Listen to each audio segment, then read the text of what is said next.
I want to start with the hurricane, the hurricanes and the responses, the systemic and structural racism that exists in this country, making relief so difficult. Andrew, Tiff, what do you guys have? All right, sis. One, shout out to the Inkwell, Martha's Vineyard, for y'all classy people. For me, I want to talk about the lies that's carrying us into November. Well, ironically, that goes into what's heavy on Angela's heart with the hurricane stuff as well. So I want to tell you guys something that happened to me over the weekend, or that I experienced, I should say. I had a bunch of speaking gigs, and I had a really unsettling exchange that I'll tell you about, and curious your thoughts on how you all would have handled it. So, absolutely. Love it. Native Land Pod is a production of iHeartRadio in partnership with Reason Choice Media. Welcome. Welcome home, y'all. This is episode 44 of Native Land Pod. I am happy to be joined again by my amazing co-hosts, Tiffany Cross, Andrew Gillum, and of course, I'm Angela Rye. Thank you all so much. I know that we have a lot to get into. I don't know what we want to hit first. Of course, the hurricane is top of mind for me. I don't know if you want to get Let's the go. personal. Okay. Go. No, Let's that's come major. into personal That's stuff happening. first. Okay. So, one of the things that I was talking to you guys about on the pre-pro call earlier is how heavy this was feeling to me. And the reason for it, I really believe, was hearing this caller on the Breakfast Club this morning. Of course, we record our show, so this would have aired on Wednesday. And it literally triggered me back to Katrina. Let's roll that sound. Yo, man, this Tone from Tampa, man. Tone from Tampa. What's up, brother? How was everything out there? It's a little light rain right now, heavy wind, but I'm going to just keep it a buck, man. This ain't where it's at, man. Yeah, I gonna say y'all right in the middle of it. The eyes hitting Tampa from what the map shows right now. Man, bro, my heart, bro. I'm scared, man. And then we still recovering from Helene, and it's like, bro, I want to get this off my chest, bro. This government is playing in our faces, man. It don't matter if it's Republican or Democrat. They playing in our faces, bro. You get Ukrainians come over here, they get what they want. You get immigrants come over here, they get what they want. And you got people being denied these FEMA applications that you talking about the other day, Charlamagne. Mm-hmm. People being denied, bro. But you getting these migrants coming over here, $10,000 food stamps, bro. Fucking goddamn $5,000 cash stipends, man. This shit hurting, bro. We finna get ready to damn near die, bro. A lot of people couldn't afford to evacuate. And this government playing in our face, man. So I wanted to play that. At first, let's just acknowledge there are two things at play here. There are feelings and there are facts. And I think that it is so important that we do not bypass the feelings for the facts. I also think it is increasingly important because misinformation will kill you. Do not let misinformation kill you. We have to get to the facts.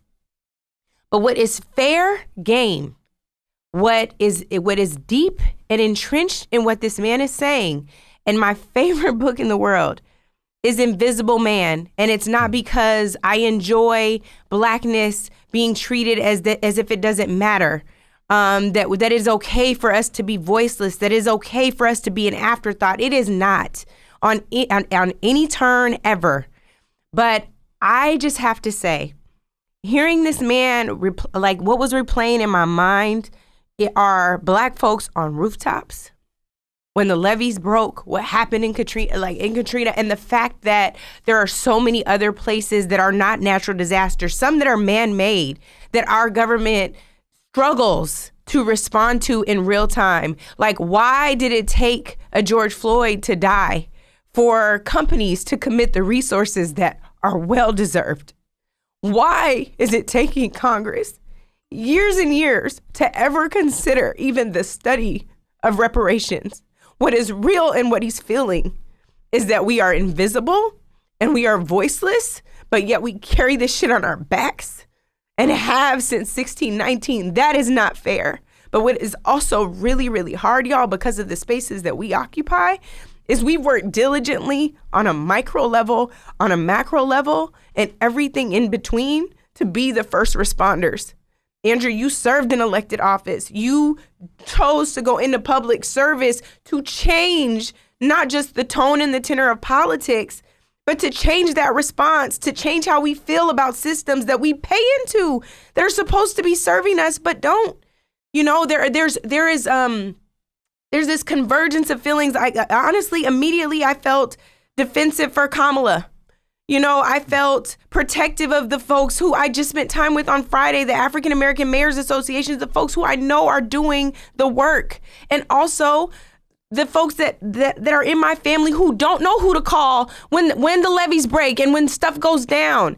I am feeling like all of those emotions at once because the feelings are real, but there is relief, and it's not enough relief, but I don't want somebody to die because they didn't think there was no relief at all. So I'm feeling the frustration of all that. My tears are tears of frustration that the place where I chose to lean into for work.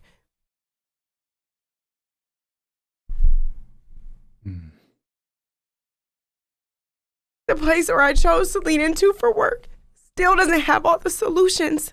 And I know it doesn't get better if our folks don't lean in to make it better. And yet it's still so hard to ask folks to lean in to make it better when it just is not right.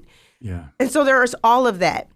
Yeah. I do want to correct the misinformation too, but I just want to sit with the emotion of what is for a minute so we don't bypass it, because we've been trained, right, to bypass it. Tiff, you as a journalist, Andrew, you as an elected official, me as a former Hill staffer, we've been trained to bypass it so we can get to the solutions. Yeah. And yet then that's how the people end up feeling like they don't matter. So they do matter, and we do feel it. And also, right, there's all this other stuff at stake. Anyway. Oh. No, Angela, I don't any way it, because I think I just wanted to breathe a minute because everything's so heavy right now. Everything is so heavy. And as I think about the storm that's barreling down, as we, this is now Thursday, the impacts of the storm. And I think about the call, and it's so loaded with so much, but I'm going to choose not to try to unpack that and just sit with the reality that all of us know, from government to us giving our life experience to the folks in Tampa in the path of this storm, is that there is always a forgotten people. And I'm so sick of being the exact reflection of the folks who are forgotten. And it doesn't always have to be this way. In fact, it could be radically different. But it takes us taking some steps in the direction to make it radically different. But just to say this about the folks who are in the impacted areas is that these evacuation orders come down, y'all, and nobody ever thinks about who's going to put gas in the car to get that family out of harm's way. We just issue evacuations, and we make light of the fact that folks will just get in their car and pull out of their driveway and ride up I-95 or up I-10, 75 and get their family gone. I have friends who sent their folks on planes out of there, right? But that isn't everybody's lived experience. When I think about Katrina, I think back to the fact that folks are like, well, there were evacuations. Why did they stay? Well, they stayed because they didn't have a goddamn choice. What were they going to do? Hop on the highway and run out of gas halfway? That's not how it works, y'all. And the truth is the government and others have made developments and growth. So they now send buses and Uber and Lyfts and free rides to the shelters. But a lot of folks don't trust those places, their kids, their families, their loved ones in such big, voluminous places. And you can't assure to the protection of your folks. Last night, y'all, I went out and grabbed something to eat late because I fed the kids some corn dogs or something, and I wanted something different. And I got to the restaurant, and I noticed that next to it is a old mall that we have here in town, and there were cars at 10 o'clock at night in this place. And so as I was leaving, I looked over and I realized these folks had gotten out of the car, and there's like 4 people in there sitting on the trunk, and they're just chatting, and the same thing next to them, and the same thing next to them, and another folks are laid up in the car. And I'm realizing these folks evacuated. They did whatever they could. They ain't had no hotel. They got in their car. They packed their kids and their family, and they tried to get them out of harm's way. And they're choosing to sit in a parking lot because they can assure that at least here, well, the storm's not coming, but 2, I can protect my family. I can keep them safe, right? And my heart breaks for that, but it also underscores what you're getting at here, which is we have to consider everybody when we're thinking about these impact events that none of us chose. Yeah. None of us chose. We didn't sit ourselves in the eye of a storm. So there's a lot here, y'all. I know it. I just want to quickly respond to you, Angela. Your emotions are well suited. You're fitted because you carry the weight. Many of us carry the weight on us, and then we don't give it release. And the release is true. We can support Kamala Harris and the Biden administration, but also understand that there's merit to the fact that systems are structurally racist and don't consider poor people largely. And those are the ones we see under bridges, crossing bridges, staying in shelters where the roof's been ripped off, the stalls don't work, ain't no food to be had. So that's my thought, man. There's a lot. There's a lot here. Tiff? I remember I was a reporting producer during Katrina, so I was on ground when all this was happening. And I always thought when we would see this coverage and they would say, please evacuate, please leave. And I always thought, well, where do people go? I think the presumption sometimes is that, people have resources. So like you have money, you can go hop on a plane, you can go get a hotel, you have an RV sitting outside, you've got generators in your capacity. And the reality is like, if I had to evacuate at that age, my family wouldn't have had any of those things, any kind of resources. Being on ground in Lake Charles, Louisiana, we were driving back and forth between Louisiana and Houston, just watching the rescue efforts and interviewing people. And I was mostly talking to young kids.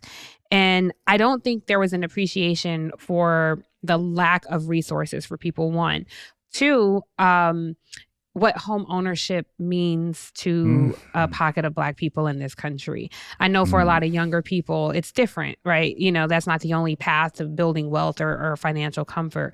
But for old Black folks who had nothing and they took everything they could to build a home for their families, even if that home looks like a shack now, if even it's breaking down, it's theirs. It was something they own in a country that denied them everything. This was what they built. And to tell them to leave their home, even if it meant they had to die in it, they weren't going to do that. And I so understand that thought and that sentiment. And so now when you see people who are hesitant to leave their home, leave their things, I understand that thought. I really do. Angela, I'm glad that you made the point about there are facts and there are feelings, because not only can we look past feelings with other people, because I heard a lot of misinformation in that caller's sentiments, but we can look past our own feelings. Like we don't even give ourselves a moment to feel what we felt because we immediately go into do. Ain't no time to feel. It's only time to do. Ain't no time. Yeah. Latasha, I think I can't remember if I said this on this podcast, but I've certainly talked about this publicly. Latasha Brown was honored. She and Cliff Albright with Black Voters Matter. And forgive me if this is redundant, but she and Cliff were on their way. They were mobilizing in North Carolina. And this is after Helene. And they were taking generators to people. And people might ask, well, why would a voting rights group be taking generators? And she said, because I don't want someone to say, where were you when I needed?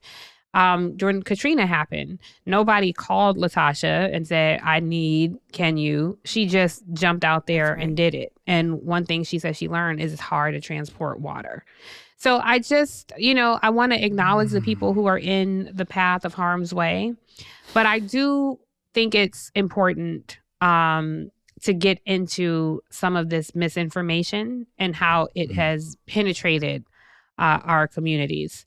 So I think we might be coming up on a break. Angela, correct me if I'm wrong. Yeah. So maybe on the other side, we can get into why this misinformation is harmful and to your point, can literally kill.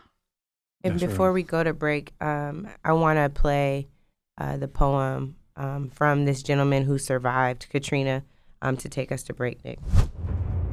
I was there. Storms like Hurricane Katrina historically are rare. I was there. But we stood in very long lines, it was a desperate time. Can't let them forget, that's why I wrote these rhymes. A bottle of hot water, a ride almost started, shoved and pushed forward, over food, a shortage, backed up, bathrooms and toilets drank, contaminated water out of the faucet, look up, what the? locked up. Asked a member of the National Guard, I said, why are we being held as prisoners of war? He responded, following orders, martial law. Understand, it felt more like Afghanistan and Iraq and not New Orleans. There were heroes of the storm and those of them that went too far. Pray for them, they too bear scars. Thank the Lord for the Air Force and the Coast Guard that flew helicopter and rescue missions nonstop. Got people and pets off of porches and rooftops. You may or may not even care. I was there.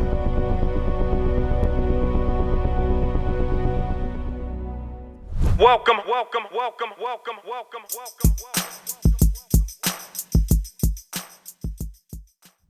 welcome. Well, as we expected, here are the comments from President Bush speaking at the White House after meeting with officials on Hurricane Katrina. Asked the pilot to fly over the Gulf Coast region so I could see firsthand the scope and magnitude of the devastation. The vast majority of New Orleans, Louisiana is underwater. Tens of thousands of homes and businesses are beyond repair. A lot of the Mississippi Gulf Coast has been completely destroyed. Mobile is flooded. We are dealing with one of the worst natural disasters in our nation's history. And that's why I've called the cabinet together.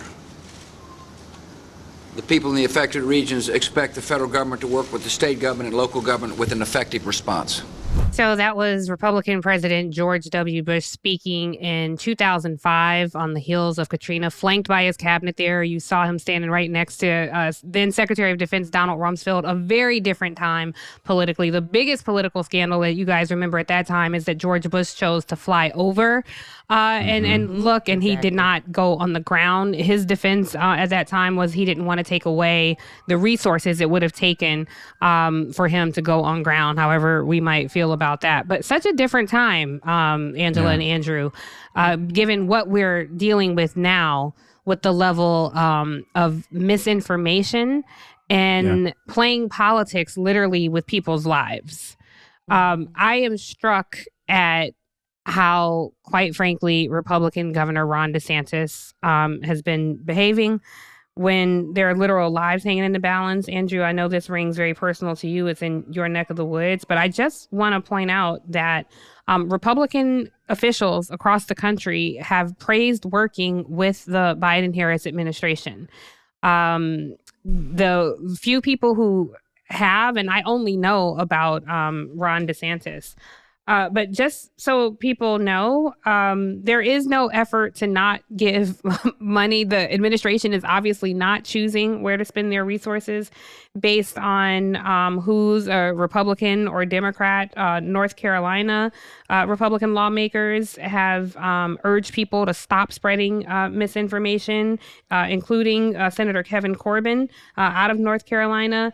There's also local officials in South Carolina saying the same thing. FEMA greenlit $32 million in aid for households in North Carolina, $87 million for Florida, your neck of the woods, Andrew, $57 million for South Carolina, and $632,000 in Tennessee.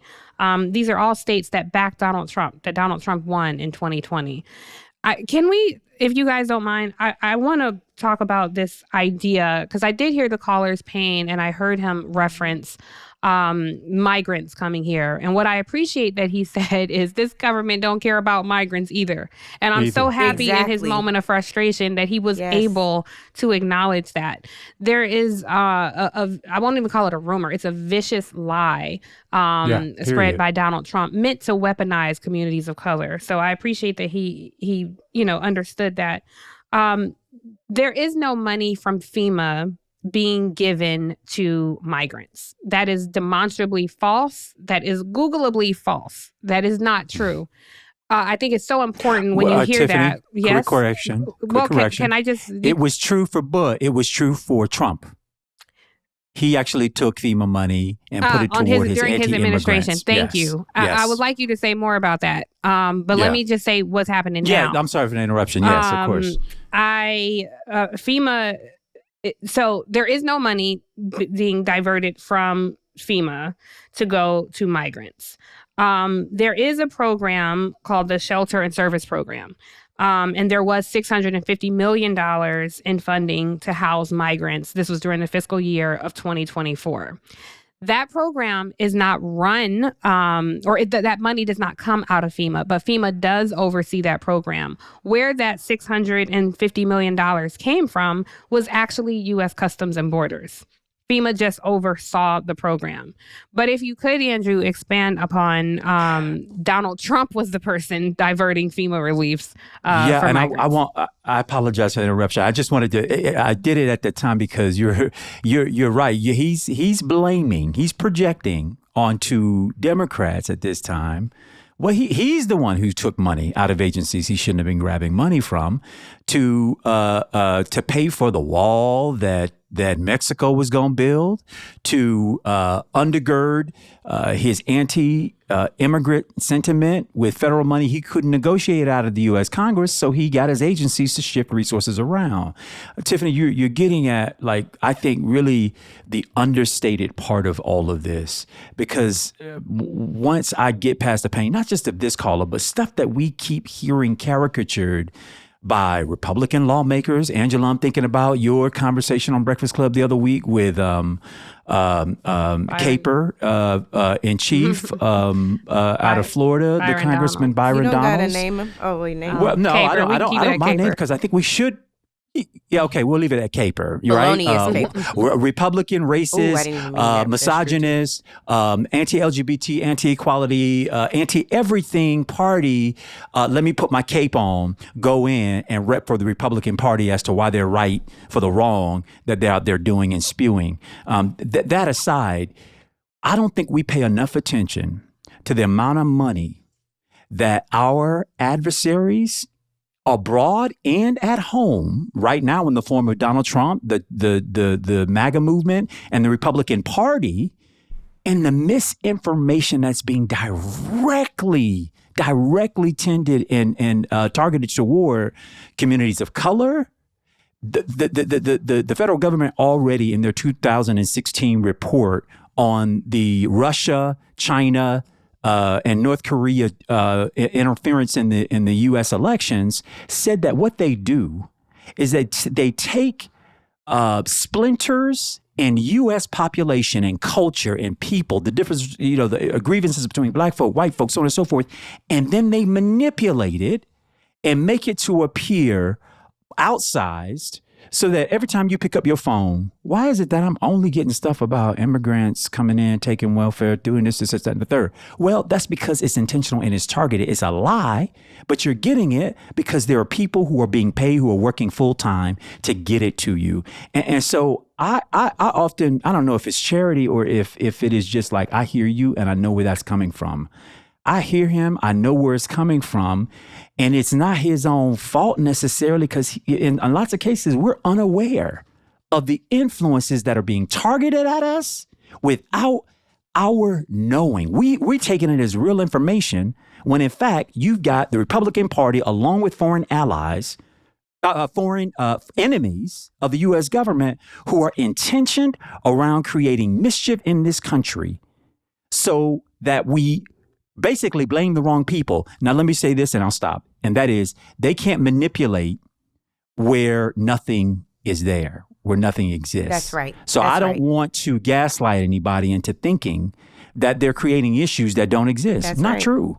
There are issues. It's real, it's harmful, and it's hurtful, as you saw in the opening of this podcast and our conversation about it. It's extremely heavy and hurtful. Mm-hmm. So I don't want to say these things don't happen, but what I'm saying is the misinformation that is around this sentiment and our experience is being exploded and explosive off of manipulation. Yes, let's solve FEMA. Yes, let's solve the issues around racial and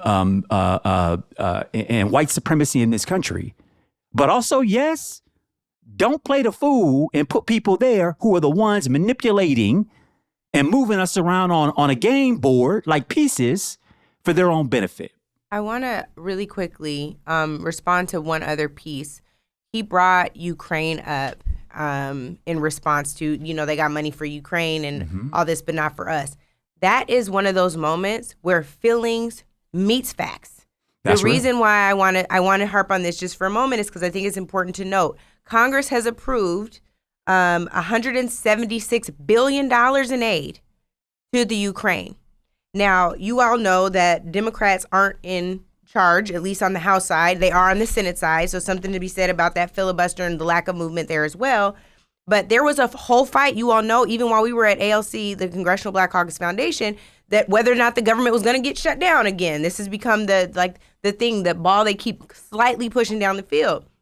Well, in that CR, the continuing resolution, Congress approved another $20 billion in disaster relief funds specifically to be used through December 20th of this year. So $20 billion compared to $176 billion, there's a significant gap there. There's a significant gap there. And Angela, I'm talking about, go ahead. No, I just, so this is what they do. They put us in positions to act from a deficit mentality. Sure. There is enough to do it all. These are the choices that the leaders there are making. I am agreeing with you. I'm saying this is where that man's feelings meet the facts. He is seeing, if he knows the numbers, and even if he doesn't know the numbers, if he just knows how he feels, that they're like Katrina, they responded with helicopters from the Coast Guard after the fact. I don't want an after the fact for these people. I am crying and stressed and feeling anxious because I don't want that response after the fact. That's too late. Too many lives lost. That can't happen. And to that point, Andrew, the thing that I was going to pivot to you on is you have been talking to the mayoral staff in Tampa. You've been talking to local and state elected officials and appointed folks. Can you please, for the people who might hear this and still need relief, give them the access to the resources that are available on the local, the state level, and the federal level, the immediate resources. You do know how FEMA responds and works with state and local government. It's important for people to understand that, but first, can we just give them relief? We can't be saying on our podcast there's no relief. We literally know places they can call, websites they can visit, applications they can file, charitable orgs to tap into. Let's please give them that. Yeah. We'll, of course, also do that on our website, on our socials, but I want to make sure we give them that, and then we can tap back into critique and potentially a solve. I appreciate you mentioning that, and I'm assuming for the folks who are listening at this time, this will be the time that the storm has at least moved over its point of entry into the state of Florida, and it's probably moved further up the coast. But the truth is that that's when we're going to need the attention most. That's right. Once the storm has passed and the cameras have left, now you got to rebuild your house. Now you've got to bury your loved ones. Now you have to figure out how to make a way out of no way. And I'll just say, so there's plenty of resources that I could cite, but I want to just cite one in particular, and that is FEMA's. That's the agency in charge of handling national disasters on behalf of the federal government, has an Office of Civil Rights. If you feel like your community, your neighborhood, where you live, the areas that you have concern and where you need the most help is being disregarded because of who you are, where you live, the color of your skin, or any of the above and not mentioned, you have the ability to call 833-286-7448. That office is available to then investigate claims and bring resolution on behalf of FEMA. Okay. And so there are a lot of local agencies there's that. Obviously, stay in touch with your local governments. They will have the most updated and relevant information for you. And then finally, please visit floridadisaster.org, where very nuanced and specific information will be on that site based off of where you live. If you want to know about your county, your city, where you can go sleep at a shelter, what food resources may be available to you, that site is intended to be a catch-all where you can get access to that information. And obviously through the comments and questions that you all submit, if there are elements of help that you need that we have not yet mentioned by way of a resource here, please let us know and we'll try to get that information to you. Thank you so much, Andrew. I want us, if we can, just to play this question. Hi, Native Land Pod. This is Cherie Fanner, all the way from Atlanta, Georgia. I know last week you guys were questioning the October surprise, if that, what the conversation was last week. But my question is Helene and Milton the October surprise? I ask because we have people in North Carolina who are still suffering. Are they not able to request absentee ballots? Are the polling stations open? And now we have Milton, who is going to have a direct hit on Florida. So will that have an effect on absentee ballot requests and polling stations if they are not up and running, if it is the anticipated devastation that is being predicted? Thank you. Have a wonderful day. Well, I know, Andrew, you want to get to her her question, because I just first say, y'all, we love y'all sending us questions, but it looked like Cherie was driving while Please she was... sit your ass down, like, Cherie. was she wasn't in the looking at passenger us. seat, or was she... Either way. Oh, we do maybe not... she was. Maybe she was in the passenger Right, because seat. sometimes Tiff. you can't tell better with be. the way these Yeah, do these things. it But flips. either Yeah. way, guys, we love We your gonna questions. be Send them welcoming her. either We gonna have way. to do a But bail we want to fund make for sure her. that you guys are Just not stop, driving while you're videoing your question. We'll take it anyway, anyhow, if you're safe. Cherie might have been in the passenger seat. I could have been wrong. Take it from the girl who don't drive at all. Tiff don't drive at all. So this is real serious if she got something to say about you. I drove for 24 plus years, but when I moved to the I'm city, saying now. I got rid of my car. I do drive. I just don't have my car anymore. But Thank yeah, the don't Lord. drive when you are Congratulations, DC. videotaping these questions. Anyway, Andrew, go That's ahead. real. Good. No, that's Thank you that's for that fine. I'm PSA, Tiff. sure You're she right. was. Save I'm a on the life. side that she was on the safe side. We'll see. You better hope but- so, because but- it will be a bail fund need to be raised for Cherie if not. Angela, you'll remember this, but just a few weeks prior to the election, a storm came across my part of the state. I had to leave the campaign trail for a week to go and tend to it. And it coincidentally, the storm went over what was a very Republican part of the state, the Panhandler Gulf Coast region. And the governor was able to extend the opportunities and means of voting, and that some supervisors of elections were allegedly taking people's ballots over facsimile. Sister, I know everybody, what is a facsimile? That's the actual name to a fax machine. Yes, I knew. I was wondering why you were saying that. It's just so extra. Is it's not called a facsimile? I say facsimile, but Andrew is so extra. So I was just Andrew letting it makes- go. I've got you. Is that the I've French got you. version, Andrew? Facsimile. No, I did it for emphasis. That it's like, who they voted via what? Right. Yeah. I people think were able that to he fax said in. that wrong. No, I did it for, I did. Okay, hey, believe what you want to believe, whichever side. Listen, the point is that the way elections work in this country is typically headed by counties, and county supervisory elected officials have a lot of room in which they are able to ensure that the vote that they want in their counties gets cast and gets counted. And so I would say, at least in the state of Florida, to the extent that the storms may have some impacts in North Carolina and so on and so forth, the counties will be able to make certain steps, and the state can do things like expand voting hours and open up the window at which people are able to vote and impact where people can vote. So if a storm is taking out a building, hey, how about this? Why don't you come on down to the courthouse or come on down to this facility or that facility to cast your vote? But I think no doubt it will have an impact. I just wouldn't necessarily overstate one way or the other whether or not it'll be demonstrative enough to flip a state. I love that question, though. I think it's Yeah, it's real. I think we got to take a quick break. Is it time? Am I jumping the gun? Sound No. good to me. Yeah. All right. We're going to take a quick break, and we'll see you on the other side.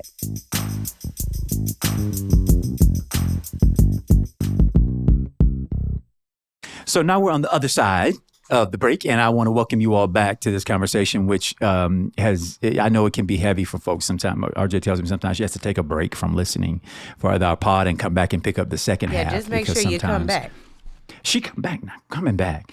I just to round up this conversation on FEMA, and really where I was trying to go with this sort of deficit mentality is that while we can look at the numbers in a particular budget, I want to call out that Republicans particularly do this to us so that we can be constituencies, groups of people fighting each other, instead of turning our attention directly toward them and saying, well, it's fine for Ukraine to get the support that it gets out of international and foreign aid support. That's why that account exists.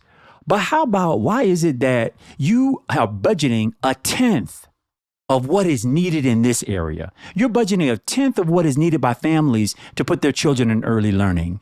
You're budgeting 1/10 of what is needed for housing affordability and access. Y'all got the money. You made the decision, elected official, policymaker, largely Republicans, to divert this money in the ways in which you want to do. And the way you get away with it is by pointing out immigrants are taking your money rather than creating the money that needs to be intended directly for us. That's the challenge I want to throw back to them. Don't pit me against another community because the money's there. I want you to take stock of the fact that you have an obligation to fund me and pay me what you owe me. Put the money in the budget that my community deserves. Now, speaking of that, Tiff, I heard you breathe. Let me. Nope. I was about to say, can I tell y'all what happened? But if we go in someplace else, because I think all of this honestly falls under the same umbrella, Tiff. I'd love to hear you share your experience. Yeah. Okay. Well, Angela, what were you about to say? I didn't want to cut you off. I was about to go to the other listener question we had, but we could do it after your. Yes, please. Okay. All right. I'll tell y'all what happened. So, we all of us speak all over the country, and I had a couple of speaking engagements this week. So I was crisscrossing the country, and I was speaking. One of these engagements was at a school. I don't want to say the state or location or anything like that. I don't want to be in violation of any of my speaking contracts, but I will say that this school was above the Mason-Dixon line. I was not in the South, and it was supposed to be a point-counterpoint conversation before some high school students. And it was, I never look at questions in advance because I like an authentic conversation. So they did send questions, but I didn't look at them. And it was, generally things like, how'd you get into your career? What parts of your education influence your career now? And one of the questions asked was, what do you think, it was me sitting opposite a conservative Republican. I don't know why. I mean, I'm a Democratic voter, but I'm not a mouthpiece for the party in any way, form, or fashion. But sure, I can sit there and represent a point of view. One of the questions was, what do you think both sides can do to tamp down the rhetoric given these divisive times? So my answer was, I think we first have to be honest that it's not both sides introducing this rhetoric. And I proceeded to give several examples of Republican elected officials who have said violent things, mainly Donald Trump. And at that point, the conversation ceased to be civil. Now we in a back and forth, me and this guy. And one of the things that he said was he did not believe that Vice President Harris was intellectually capable to be president. So I'm sitting before an audience. This school is a private school, costs $1 bazillion to go there. You can imagine what the audience looks like. It's a little diverse, not very diverse, but mostly wealthy people with some scholarship attendees. Then at that point, because now it's starting to feel like this is not a good use of my time to go back and forth. And we started talking policy. We talked the Reagan administration, and I'm saying how problematic. And he was like, "Well, the country was safer under Reagan. Well, safer for who? I didn't feel safe." So then it's time for Q&A. Andrew, I asked you this. Angela, have you ever been disrespected by a little white kid before? Because I've not. And she means little by 9 years old, younger. A child. a child. Like a 9-year-old? For real? Well, no, it's just a general. Child. Like a kid. No age. Just under 18. A child. Has a little white kid ever disrespected you before?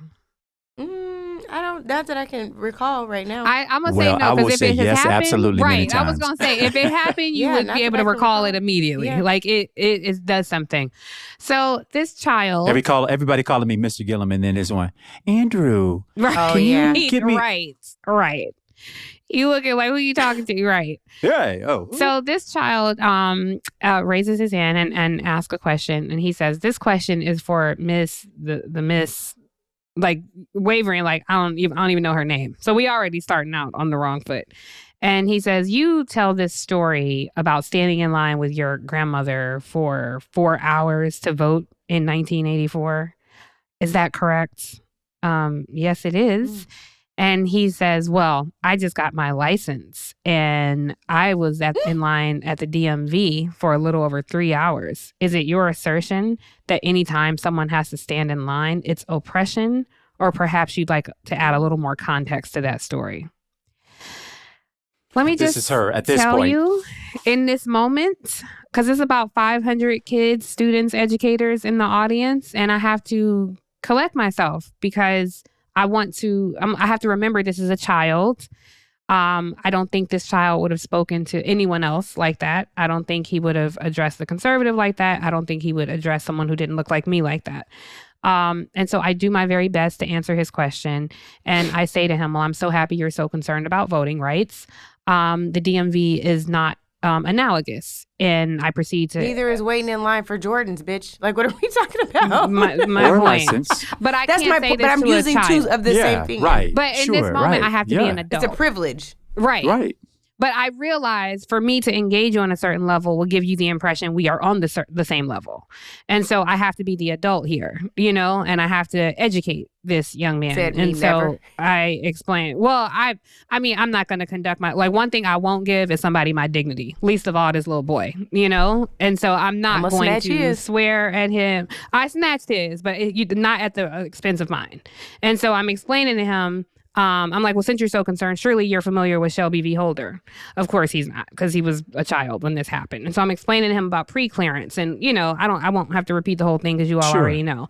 But I'm explaining to him it wasn't an opinion, like it was established that people were oppressing our voting rights. And so when they struck down the section that protected that, that's why you see all these. I'm telling him all this.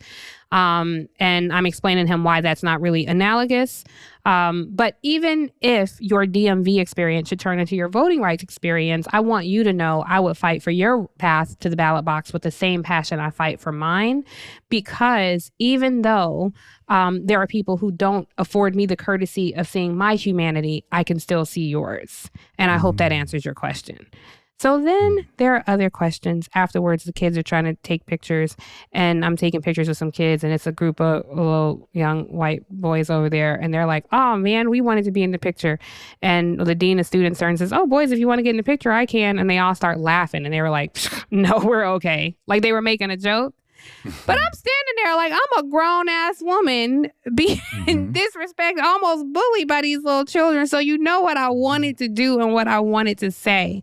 I was just on the receiving end of this man saying all type of disrespectful things about Vice President Harris, never affording her the courtesy of calling her Vice President Harris. He would only refer to her as Kamala, and saying all kind of misinformation before these students.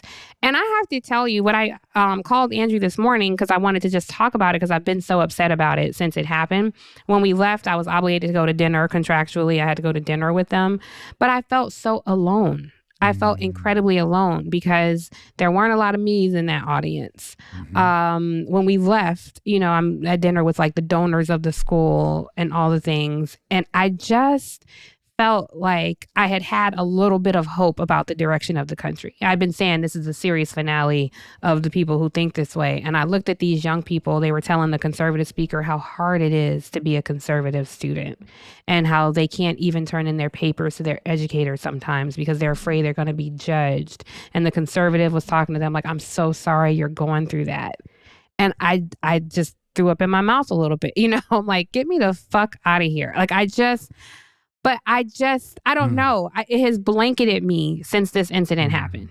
And I don't even know how to process it. But I know it's been a long time since I've been faced with that kind of disrespect. And I don't even know how to process it. So I just wanted to share that story with y'all and get y'all's opinion or how you would have handled it. Because like I said, Angela, I hear you, but I'm not going to do that with a kid. Like I'm not going to talk to you a certain way because I don't even want you to think you can talk to me a certain way. So I don't know. That I just wanted to say that's what happened, but it's been bothering me so much, and it made me sad, but like angry because I'm like the ancestors. died so I could pop this little boy in the mouth. That's what I'm saying. I'm like, do it for Harriet. I'm confused. Yeah. I'm like, But I'm not that's saying I'm not confused. really who I am. You know, like I don't. But it also is that he isn't himself. He is a problem, but he isn't the problem. Right. No, he's it's a so symptom. much bigger than he's him. a symptom. It's he's a symptom. bigger. Yeah. It's bigger. I think that, you know, I guess I summarily reject the fact that me putting a child in their place where they belong is me losing my dignity.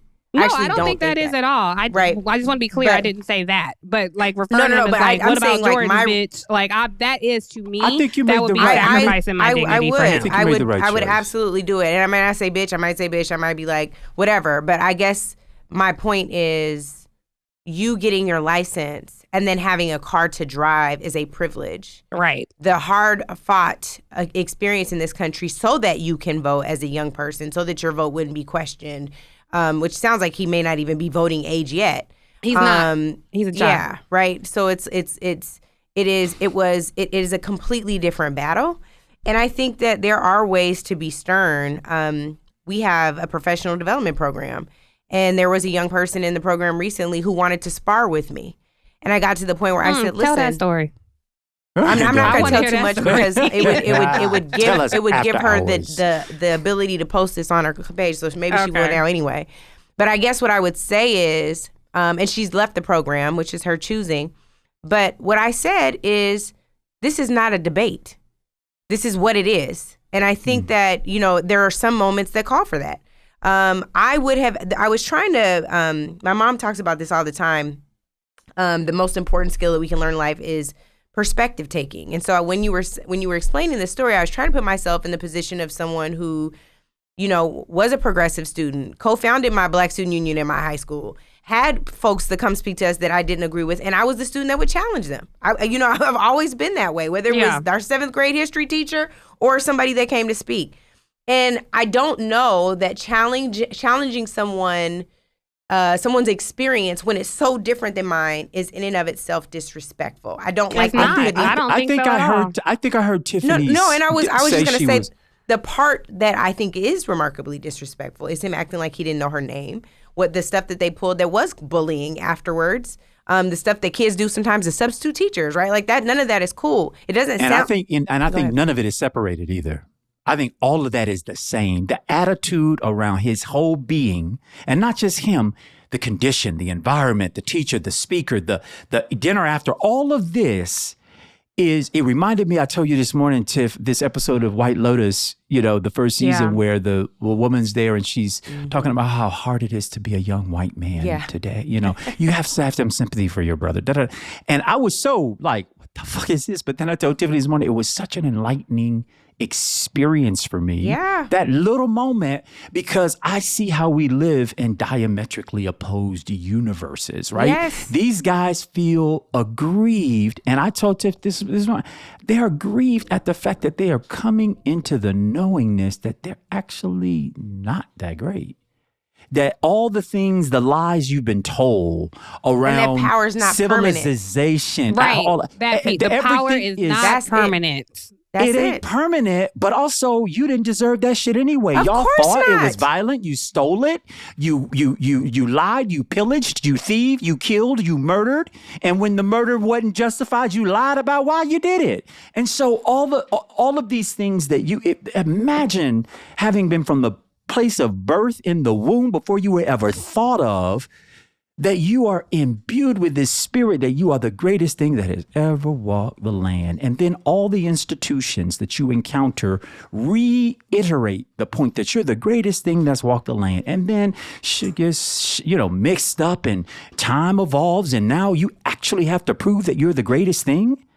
And so I get why the co-panelist said she's not intellectually da-da-da-da. It's because what he's doing, one, he's gaslighting. What he's saying is the insecurity I have about me, that I'm not as smart as I thought. And I was told I was. I'm not as great. I didn't get here through the same path. She had to work twice as hard as me. They won't ever have to come to that realization. They're battling with it, which is why they're projecting we're inferior. I mean, think about how Trump talks about her. And not just her, people right now on their jobs who may be listening, People who we know encounter day in and day out, they are sitting there right now with headphones on, rolling their eyes at their white colleague as they look at them across the room, thinking the story that Tiffany just shared is one that they experience 10 times a day, every day a week in their all workplace. the time. This is what I'm saying. So, Andrew, you cut me off in the middle of my thought. This is the thing I was sorry. I thought you You were don't talking. give a damn. It's fine. Oh, I He thought don't you were care. just. He I don't thought you care, were y'all. talking- He don't care. Tiffany, I wanted to hear. It's okay, Andrew. I wanted to hear your perspective, but I wanted to hear Andrew. I thought what you were saying was you thought she should have yoked the man. So I'm about and to. that I'm there's a about way to go do there. that. Okay, This is more graphic than what this podcast audience is used to hearing me say. But let me just say this in really clear terms so we can move on from this young child that is not even a voting age. It's a system. Sometimes, y'all, you just got to get one off.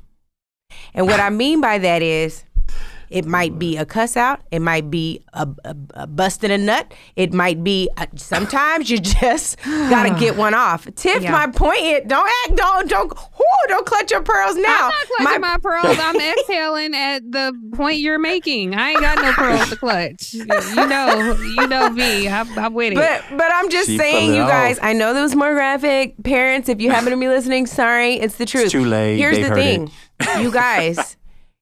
I think that Tiff could really benefit from just getting one off sometimes. She's like, no, my dignity, I'm not going to. Sometimes, but that's Tiff. not true. I got to push back on that, Angela. That's not true. Off. I think we just have a very different. Here we go, thank you, Andrew. I think we have a very different style. Like, I'm not a yeller. I'm saying in this moment. But my point to you is, I did get one off with this child. Like, I felt very comfortable in how I addressed him and dressed him down. Still carrying it now? No, what she's. I feel what you're carrying though. No, right, exactly. Okay, well I'm talking about. So then let me but push back again. That doesn't mean that I like you don't get it off as in the problem is resolved. It's still a sadness that there are so many young people who feel this way, like this victim class of like I'm a white conservative. Right, that's what I'm carrying. It's more than half the country, and it's the majority of white folks. It's the man I was sitting across from. It was the students in the audience, all of them. Everything. I hear that. I think what I'm saying is sometimes there's a way to get one off enough to where you're not carrying it. And I'm just saying I disagree with that. And I understand you disagree. Yeah, because there was nothing I would be able to say to him that I wasn't gonna walk away and carry the weight of white supremacy. You know, like that isn't. Well, I mean, I don't know how we stop carrying weight of white you supremacy. have been infected with black freedom. Right. Thank you, Andrew. That's my point. You've been infected with liberation. Right. And so when you get back under the slave bowel. Yeah, right, exactly. I don't feel free, so I would love to hear how I felt more liberated than in the fact that I didn't have to confront this on a routine basis the way so many other people do. That's right. But the degree also, of freedom. it would not have felt freeing to get into a back and forth with this child. That would have given the impression that we are on the same level. It wouldn't have felt freeing to swear at this child. And I just don't communicate that way. But I think I have a keen ability to walk away and leave somebody bleeding without sacrificing my dignity in the process, without putting my money in harm's way in the process. I just didn't want to do that. Like that's not how I operate. I'm not recommending any of those things because I think we keep on responding to this. I'm saying something in response to something that you're not saying. You saying something in response to something I'm not saying. I'm not talking about sacrificing dignity. I'm not talking about swearing at a child. I'm not talking about losing your speaking engagement money. I'm not. So, but maybe my idea of, I'm not saying getting one off and then white supremacy is resolved. I'm not saying that either. But I think this is a legitimate discussion too, because I think you have to make a quick assessment so many times as Black people. And so my opinion has always been, if somebody is in front of my face saying something crazy, you have to take a quick assessment of it. I do this with everybody, no matter what they look like. But with a white person, a Karen, if that person's in front of me saying something crazy, I'm gonna go spider monkey right away, or I'm going to handle myself in a way that if law enforcement shows up, they're gonna see a crazy white woman and a calm Black woman who's been videotaping this chick the whole time. So why? Because it could mean your life. Precisely. Now the other side of this is, if I'm saying something, I ain't throwing stones and hiding my hands, and I want to be real clear about that. I'm not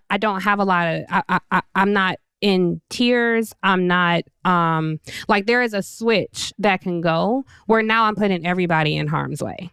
If it gets to the point, like if I'm out calling somebody out their name, then we on a whole nother, now we just two people with a problem with each other. And I don't need anybody around me to help at that point. Like at that point, we two adults with a problem and it's going to be a problem. So I try to conduct myself within the realms of what is responsible, not only to myself, but responsible to the people around me. We had this conversation around other things, but my mother would tell me that, like, don't put the men in this family in harm's way.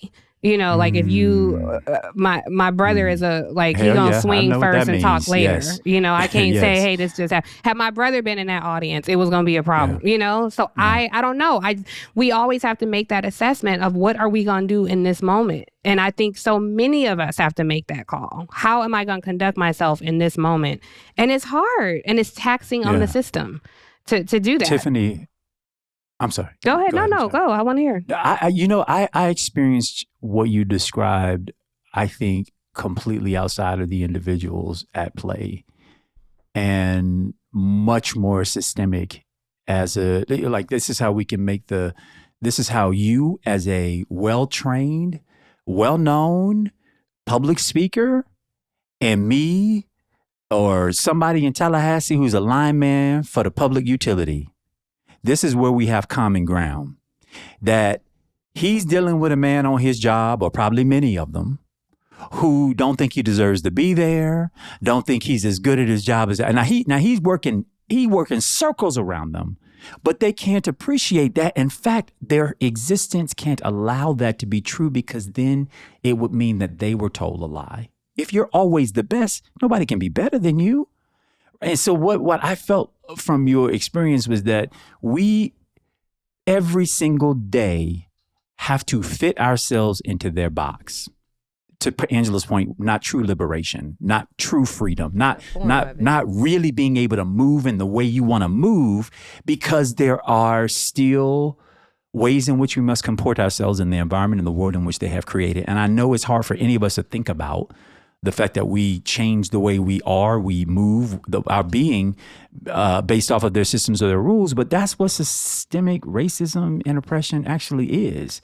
When the job application, when it goes up, the description for the job looks like it is perfectly written and suited for your experience, i.e., you need 30 years in finance in order to be responsive to this contract that we just put out on the street for you to compete for this job. Well, who the hell wasn't allowed into business 30 years? You know what I mean? So if it's suited for you, then of course you cannot comprehend. Donald Trump cannot comprehend that Kamala Harris is better than he is, that he didn't work for what he's got, that he doesn't deserve to be on the stage on which he is competing right now.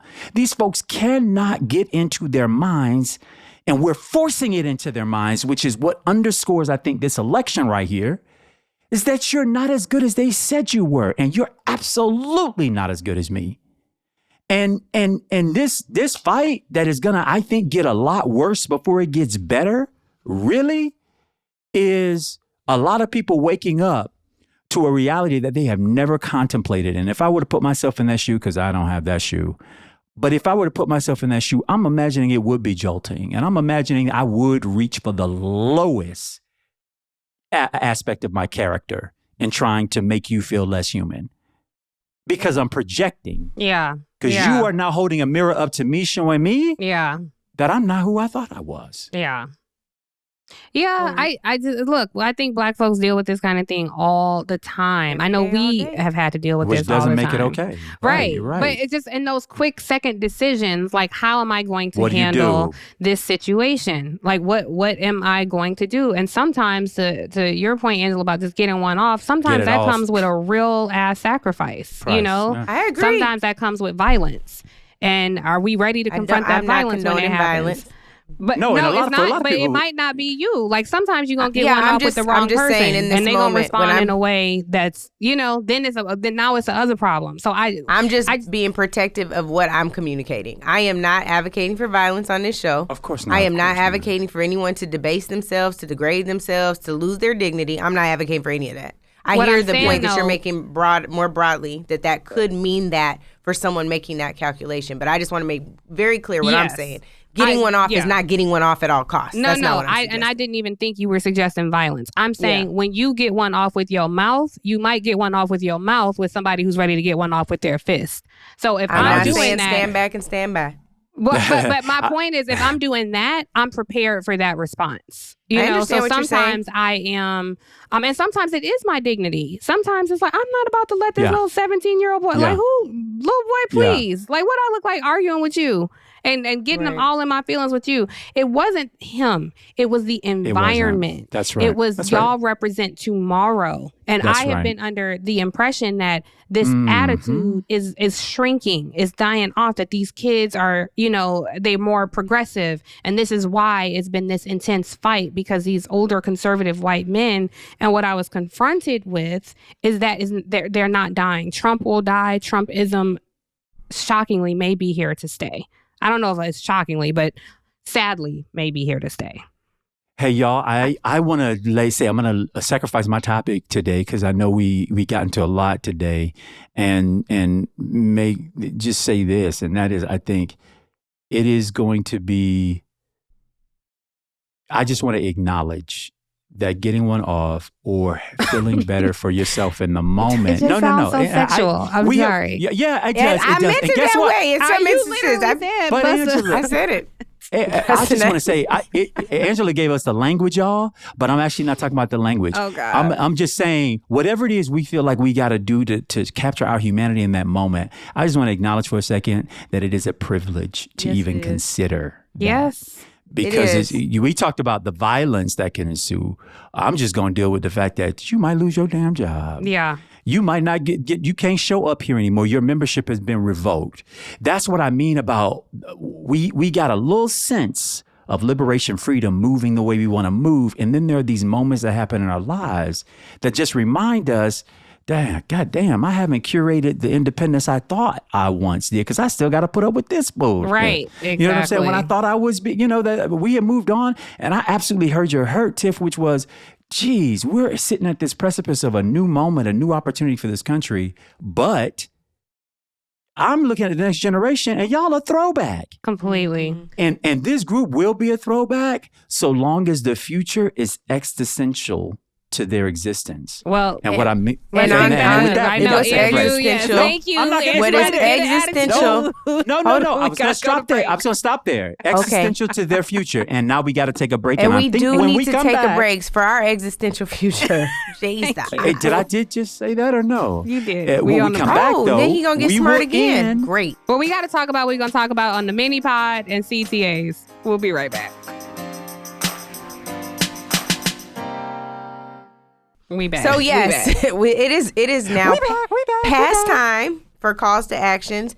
Andrew, since you have such a smart mouth, wait, are we doing a mini pod? Sure. What would you like to do the mini pod on? I don't know what y'all want to do the mini pod on. I just wanted us to talk about it before we did CTAs. Maybe audience building. Where do we go? We've been having this conversation about where Kamala Harris's campaign should go and down this final stretch. Where should we go through the final stretch? With these live shows that we are doing, and we'd love to get some input on collabs and the like from our viewing audience, so we can talk about that. We could also continue, getting one off. Throw up them dukes, throw up them dukes, or do you keep your dignity? Since that seems to be the binary. Both. I bet you we can't in 20 minutes. Not with this group. No, because if we start the mini pod early, we might have more. We might have more time. We might do a 30-minute mini pod. Oh, my CTA. Okay, my CTA. Y'all gonna be tired of me. He's so rude. He's been talking over her the whole time. Rude. I'm sorry. I apologize. You're not sorry. You're not sorry. I am sorry. You're not sorry. Fine. I don't always know when. I ain't sorry. The point was. I ain't sorry. Beyonce. You don't know Beyonce? Wow. Anywho. Wow. My CTA is, given the natural disasters we've seen, y'all know I love animals, and my phone knows because they always feeding me. Please, obviously, don't leave your animals behind. But the ASPCA is doing amazing work on ground. They literally go in and rescue animals. You on their board? And no, I'm not. They need to put you on. They need to. No, I was just joking with it. Be quiet. Here's a public announcement. Flavor Flav, calm your ass down. Get on your board. Put on your board, y'all. Andrew, I love it. Hush. I just Go, wanted Tiff. to say We can wrap this show. They're Put doing on a your board. great job on rescuing animals, and I donate every month. It literally just comes right out of my account every month, so I don't even see the money. But if you do $5, $10, anything, they're just the most heartfelt people rescuing these animals. Animals who are abandoned, horses, cats, dogs, domestic animals, all of it. So anyway, thank you to the work that they're doing, and if you are so moved, please consider a donation to them. Andrew, just have a CTA because you wanted to announce yours the whole time during Tiff's Put her remarks. on your board. What's your CTA? Is that your ASPCA. CTA? I accept. Yes, put her on your board. Then you didn't hear him the whole time you were talking? I heard Andrew, do him. not I talk heard during him. my CTA. Do not talk. If you have one, say it for your time. Do Hold not on, let me reclaim put your my- I'ma time put in the my middle mute of my on. I'm about to time. put- I'm about to Please put put your mute mute on. on. Jeez. Yeah, I want to hear that. Angela's CTA. Nick is going to Mute. cuss you out for this crosstalk Mute. today. Anyway, this is serious what I'm about to say. Okay. For those of you who do not remember Katrina, or for every other natural disaster that has claimed the lives of many Americans, I would invite you to look back at documentaries about when the levees broke from 2005. I was telling Tiff and Andrew earlier today that my first responsibility at my job at the National Association for Equal Opportunity at Higher Education was going to a press conference about the Katrina response, particularly as it related to historically Black colleges in the area that were also devastated.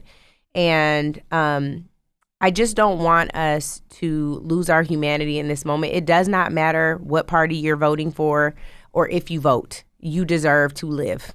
And you deserve to be evacuated and all of that. Andrew shared resources earlier in the program.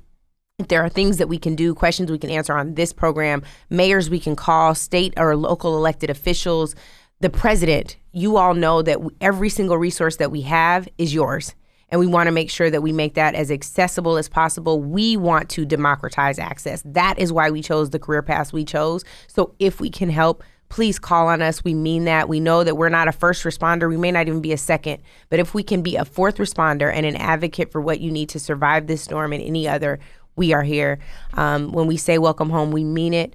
So welcome home, and know that you can call on us with any question you have. You can send in a video. You can DM us. We are here for you. You are our family, and we want to see you survive. Andrew, do you have a call to action? You have to get off mute, friend. Yes, please, sir. This is Get off see what I'm mute. saying. This is what I'm saying. Trying to be Welcome serious, home. and you. Okay. That's your. Okay. No, I don't have a CTA. I've already taken mine up in y'all's, so welcome home. You don't have Okay. one CTA? Be Just give blessed. a CTA. You're in Florida, Andrew. Give a CTA. I mean, honestly, y'all, I'm in alignment with everything we've already said so far in the show, and we got to change some things, man. Can I tell you And- thank you then, since you don't have a CTA? You guys, I want you to know, Andrew this morning when he heard this caller tone from calling the Breakfast Club was so struck by this. He literally called everyone in Florida. You cannot tell me this man is not completely dedicated to public service, whether he has the title or not. So Andrew, I just thank God for you. I thank God I at thank any God for you. at any point. And you it's too, not a Tiff. fight. Let me thank you, please. At any She got point a lot of nerve, but go ahead. Going back to mute. Shut up, Tiff. Well, Tiff, whose side are you on right now? I'm on your Can side, I get my but whole we thank be you trying out? to thank you. You be deflecting, but go ahead. Jesus Christ. Okay. Well, at least I I'm wait till on your it. thank you's over. But I was just gonna say, he said no. The only thing I was gonna say was, Andrew, I can't think of a time where somebody has reached out to you needing support and you have figured it out. And when I tell y'all, he got on the phones immediately, calling the mayor of Tampa, calling the first lady of Tampa, calling elected officials in the area. He literally has been nonstop on this. And I know some of it is from the trauma of living through a hurricane where you had lights for a month. But you are Florida through and through, and I know Floridians thank God for you, but so do folks from all over the country, including your dear sisters. And so I just want to say thank you for working for Floridians. Thank you as always for the challenge, Angela and Tiffany. And I'll just say, Sean Pittman also was very helpful as we were counting Sean. down before the show. And Fentress Driscoll, who is the African-American coincidentally, but also Democratic leader in the Florida House of Representatives. And Tampa is her region. And she is fierce and is doing everything within her power to make sure that we survive this thing. But it really does hurt when you hear a call like that where someone's like, we're almost dead, y'all. We could be. And what was hard for me was knowing that he, in so many cases, can be right about that. Yeah. and it isn't by accident. And we can say that in the mini pod. On another mini pod is talk about zoning, why certain folks live in lower lying areas than others, why are certain communities built on this side and not that side, why. So this is how you know what's predictable about outcomes when you're looking at natural disasters. Welcome home, y'all. Welcome home, y'all. Before we end the show, I want to remind everyone to leave us a review and subscribe to Native Land Pod. We're available on all platforms and YouTube. New episodes drop every Thursday. You can also follow us on social media. We are Angela Rye, Tiffany Cross, and Andrew Gillum. Welcome home, y'all. There are 26 days only remaining until election. Thank you for joining the natives. Intentional with the info on all of the latest. Rye, Gillum, and Cross connected to the statements that you leave on our socials. Thank you sincerely for the patience. Reason for your choice is clear. We're so grateful. Took the oath to execute roles. Yeah, faithful. Preserve, defend, and protect the truth, even if painful. Welcome home to all of the natives. We thank you. Welcome home, y'all. What's Welcome up, home. sis? Native Land Pod is a production of iHeartRadio in partnership with Reason Choice Media. For more podcasts from iHeartRadio, visit the iHeartRadio app, Apple Podcasts, or wherever you listen to your favorite shows. Welcome home, y'all.